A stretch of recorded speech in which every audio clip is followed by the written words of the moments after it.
Put God first. Put God first in everything you do. A little of the poison that kills you will redeem you. Look upon that which you fear and grow. Right? That's the definition of growth. That's how you learn. You go out on the edge and you look at something poisonous and you get stronger. Right? And so God thinks, well, I'm not going to get rid of the snakes, but I'll make the Israelites stronger. And you asked why we have a challenge in front of it. It's like, we're here to become stronger. We're not here to be protected. And you get stronger in proportion to your willingness to look at what terrifies you. But I learned along the way, everything that's happening to you is God is processing. Every difficult moment you're having, He just processing you. That's all He's doing. Everything you're going through is preparing you for what you ask God for. And if you need to be tough when you get to where you're going, then He gonna toughen you. If you gotta be more caring along the way, He gonna let you have some trials come your way that's gonna have to produce that in you. Small minds discuss other people. Gossip. Good minds discuss events. Great minds discuss ideas. As the scripture says, I planted the seed and Apollos watered it. But God kept growing. God kept it growing. Yet and still, when you invest in a seed, watching it grow without you, that is a bitter pill to swallow. A bitter pill.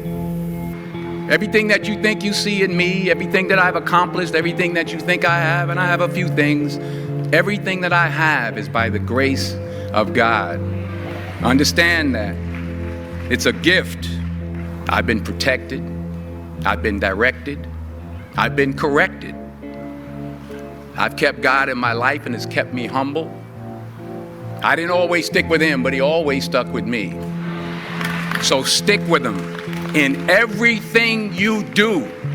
If you think you want to do what you think I've done, then do what I've done and stick with God. There's a saying, when the devil ignores you, then you know you're doing something wrong.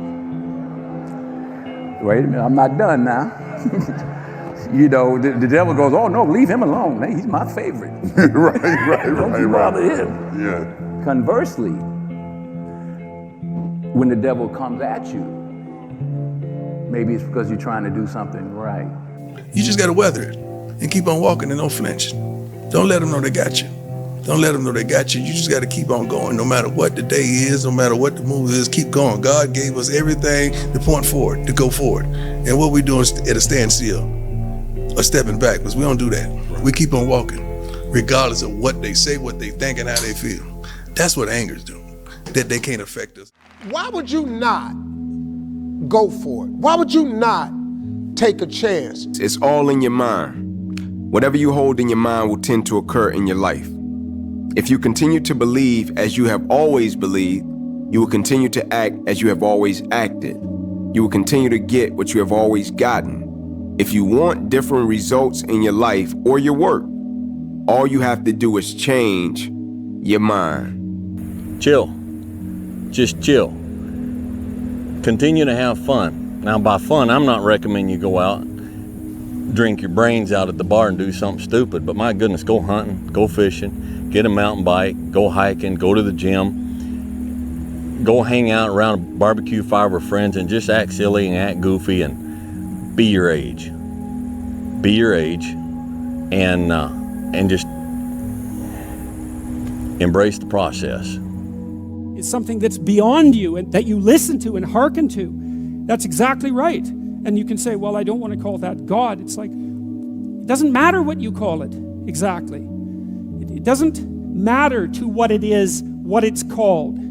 It still is. And if you don't listen to it, that's the other thing. If you don't listen to it, and I've been a clinician and talked to enough people now, as old as I am, to know this absolutely. If you do not listen to that thing that beckons you forward, you will pay for it like you cannot possibly imagine. You'll have everything that's terrible about life in your life and nothing about it that's good. And worse, you'll know that it was your fault and that you squandered what you could have had.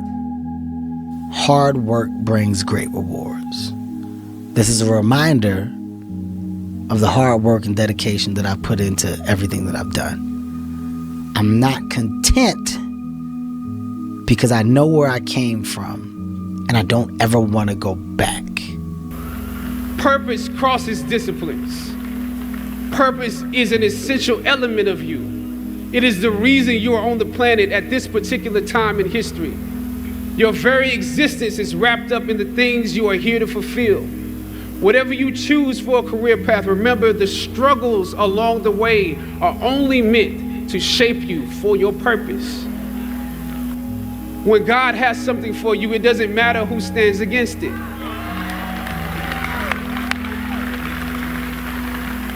God will move someone that's holding you back away from a door and put someone there who will open it for you. If it's meant for you,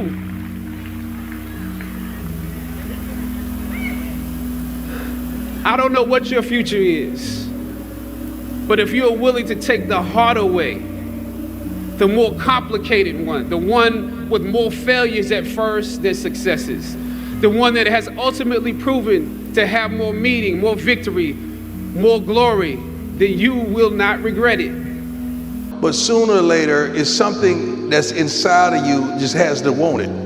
You have to need it. You gotta go at it like it's that next breath that you gotta take, that nobody can stop you. And the closer you get to it, you're gonna have naysayers, you're gonna have doubters, you're gonna have people that's close to you, that even in the crib with your laying beside of you that don't believe in you. But it's up to you to wipe the tears out your eyes and go get it.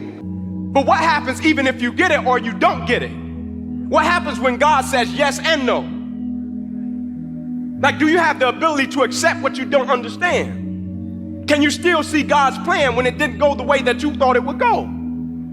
Can you handle when things get off course? I'm sitting there and I'm thinking, like, man, I'm 8 games away and God is redirecting me. And I'm like, God, just let me get to the NFL, then redirect me. Like, let me get the contract, then redirect me so I can help my family. And God's like, no, son, I need you to really go that way. And I'm like, you sure? Like, man, I need to go this way. He's like, no, I need you to go this way. I got something greater for you. Now, it might take a little longer to manifest, but I got something even sweeter. Like, I got something more fulfilling. I got something more rewarding. I got something, son, that's going to carry you for the rest of your life. Like, it's an amazing thing. I knew this was what I was supposed to be doing when one day I'm backstage and I got the same feeling that I got when I used to be in the tunnel before I was running out of Neyland Stadium. And I said, thank you, God. If you don't keep your promise, then what are you really? Your promise, your word is your reputation, and your reputation precedes you anywhere you go. Sadly, these days, everyone's so willing, so quick to break promises and to ghost people and to say something but do the other thing. And I don't know, maybe I come from a generation that's different, or maybe I just don't know any better, but I'm telling you right now, a man who can keep his promise and who can keep his word is a man of higher reputation, of higher value, and higher self-worth, right? If you have like self-esteem, self-confidence problems, it's because you probably haven't been keeping promises to yourself. A man who has high confidence keeps promises that he makes to himself and to others. It's not a bad thing to be unique. It's not a bad thing to be different. It's not a bad thing to be comfortable with yourself, regardless of what everybody else around you is doing. He says, imagine you're on your deathbed, and standing around your deathbed are the ghosts representing your unfulfilled potential, the ghost of the ideas you never acted on, the ghost of the talents you didn't use, and they're standing around your bed, angry, disappointed, and upset. They say, we came to you because you could have brought us to life, they say, and now we have to go to the grave together. So I ask you today, how many ghosts are going to be around your bed when your time comes? So it's like if you're playing a video game and the way to win the game was to make the most successful character, right?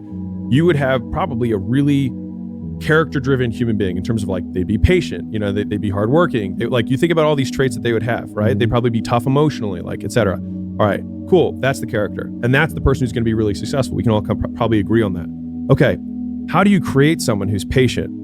How do you create someone who's tough? How do you create someone who, right? So all of a sudden, if we had to then engineer the game in order to boost those points, we'd have to get them beat up a lot so that they could get tough. We'd have to make them wait a long time so they could become patient. That's right. And so to the point that you made about like these people who become really successful have these traits and also share the fact that they've been through all this shit. It's like, well, they got the trait from the shit, and then the trait was the ultimate output of the experience, and that trait then made them super successful that they didn't have earlier. I say chase your dreams, man. Do that thing, man, that keeps you up at night. That thing that bothers you, man, that makes you trip. You can't quit thinking about it. You always, that thing, man, that you wake up in the middle of the night, you got a new idea. That's what you got to chase. Because anything else, it's gonna disappoint you. 400 trillion to 1. When you understand that math, how can't you live your life? That's how rare it is to be a human being. And what are you waiting for? Like, you've been given this ridiculous triple miracle. Like, you're literally more likely to win the lotto 10 times in your life than actually have a life. So I ask you, my friends, with this one life, you're gonna sit on your couch and dwell? You're gonna be upset about some shortcoming? You're gonna be upset about that thing that happened last week that you up? I'm asking you, I'm promising you, please take this swing. Make this at bat. If you don't fail, you're not even trying. I'll say it again. If you don't fail, you're not even trying. My wife told me this great expression. To get something you never had, you have to do something you never did. I never looked at things as problems. I look at them as opportunities. Maybe that's something I can say. You know, someone, but she did this, and well, what an opportunity you have. Yeah, well, the world, you know, because they said this and CNN said that. Yeah, well, what an opportunity you have to make a difference. Because you never know who's watching. But more importantly, you shouldn't do it to be seen. You know, pray about it. Whatever it is you're committed to, fight for it. What did you say? Fear is nothing but contaminated faith. That's right. Fear is nothing but contaminated faith. I am so tired of people stopping because their uncle critiqued them, or their mom made fun of them along the way, or their girlfriend doesn't think that they can do it. You've got one at bat, 400 trillion to 1. Please do something about it. We are living through the greatest era to be alive ever. Yes, there's stuff. I got news for you. There's always stuff. But when you take control of your at-bat, when you put it all on yourself, when it's your fault and your wins, when you own it, that's when it starts happening. So please squeeze the shit out of your one life. All of that I was going through, that I was tripping with, that I did not appreciate or understand, I understand it now, because I'm on the other side of them troubles. And I understand what all them troubles was for.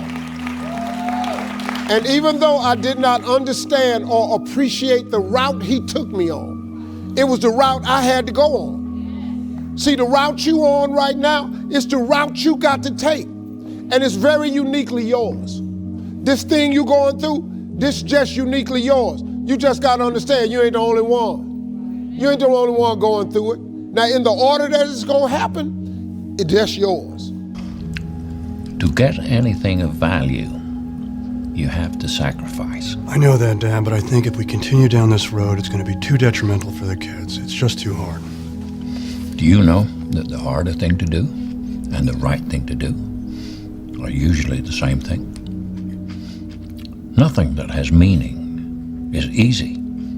Easy doesn't enter into grown-up life. And my biggest fear, honestly, was, let's say this. Let's say I don't care if you believe in God or not. I don't care. So this is play a game with me. Let's say you're God, and we have a big, long line of people.